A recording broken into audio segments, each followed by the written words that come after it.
Imagine waking up in the morning. Before you even get out of bed, your phone vibrates.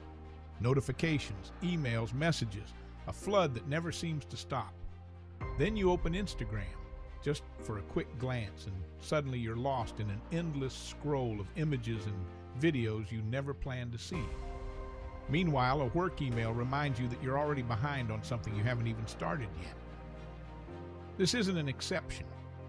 It's the new normal of 2025.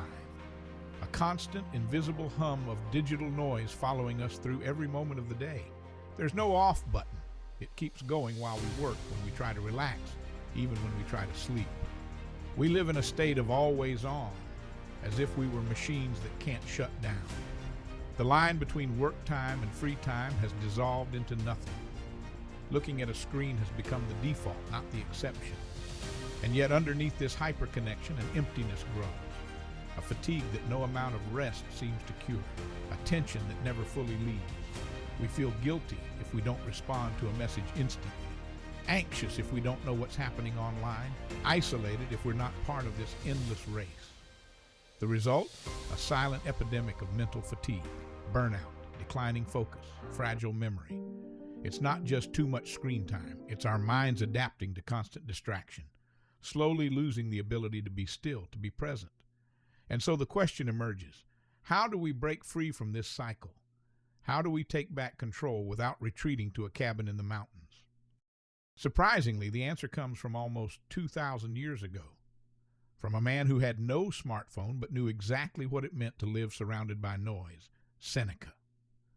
Seneca spoke about intentional living, self-sufficiency, and true presence. Ancient Rome was loud, chaotic, overflowing with shallow distractions, not too different from our TikTok feeds. And he understood that the only way to live well was to learn how to say no. One of his key ideas was premeditatio malorum, the premeditation of evils. He suggested imagining in advance the obstacles and temptations you would face so you wouldn't be surprised or overwhelmed by them. Today, that means anticipating the digital pull, knowing your phone will distract you, knowing the urge to check social media will come, and preparing yourself to resist. The first step is awareness, conducting what we might call a Stoic digital audit. Ask yourself, which apps consume most of your time? Which notifications steal your attention at the worst moments? In what situations do you grab your phone without even thinking? Tracking your screen time isn't about guilt. It's about truth. Seneca wrote, "Nobody is ever short of time, yet we all waste it as though we had more than enough." Looking at your digital statistics is the most direct way to see how much of your life you're giving away to nothing. Once you've identified where your time slips away, the next phase is construction, building your digital sanctuary. That means creating focus zones, moments and spaces where devices don't enter. It means practicing voluntary discomfort, intentionally removing certain digital comforts like leaving your phone in another room or turning off push notifications. Most importantly, it means learning to find contentment within yourself instead of chasing external digital approval.